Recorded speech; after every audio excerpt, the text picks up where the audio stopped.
What's going on, guys? We're back with the only Michael Jackson, and today we've got a very special beer, a Hazy IPA.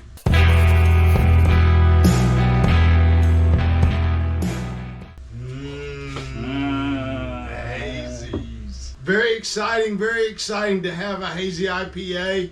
I guess if you could say there's anything new in the beer business, the Hazy IPA has become a new category into itself.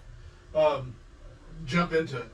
So we tasted this the other day, and we were tasting what I think is tannic acid or tannin in probably the sediment that you get out of the beer, because this hasn't been filtered. It's been re-racked a couple of times, but that's a long way from filtering the beer. You can cold crash like a really. For everybody out there, what does cold crash mean? I just put it in a keg and put it in the kegerator and crank that thing to chill it as fast as possible, and then that helps to kind of drop all that particulate down to the bottom. And then you just go to a new keg and you leave all that. So it basically unsuspends the solids is what it does. Also, we've got a couple more shirts left, so they're all going to be larges. But I've heard from people that this is the shirt that they grab when they want to feel comfortable around the house. So. Okay, well, let's look at this beer, tear it apart a little bit. That's just, first of all, the fact that it's an IPA. We've got all that going on. And then you've got the hazy, unfiltered part of it that is giving it all this other complex flavors. I mean, there's a lot that goes on with these beers. But let's start with this one, and just judging it, first of all, looking at the head is excellent. Really, you can tell that the beer making is really coming a long way from our first couple of fizzy beers. We don't have that problem anymore. I called those beers. Prison beer. This tastes like poison. But and then color-wise, we compared this to a very popular local Hazy IPA last night. And color-wise, this is a little deeper and a little richer, to be honest with you. Starts taking a little bit of a left turn, is on the taste profile. Probably has a little bit too much of the pine influence in it. It needs a little bit more of the citrus fruit finish to it, is what we're looking for. Not that we want a bunch of limes and lemons or anything like that. Hey, they're taking our lemons. We can't spare a single one. Ow! Ow! Ow! Ow!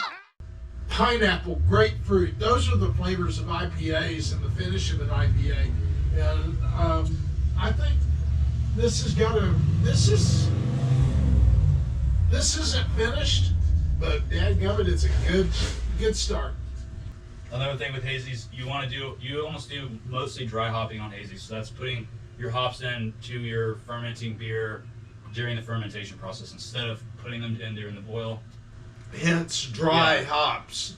Hazy, it's protein haze from adding all those hops, all those proteins just hanging around in there. And doing that lovely thing that they do.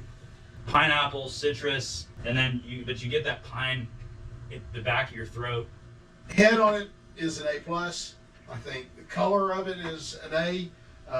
It's a little less clear than maybe it should be for a hazy, but it's a hazy, so what are you going to do, complain?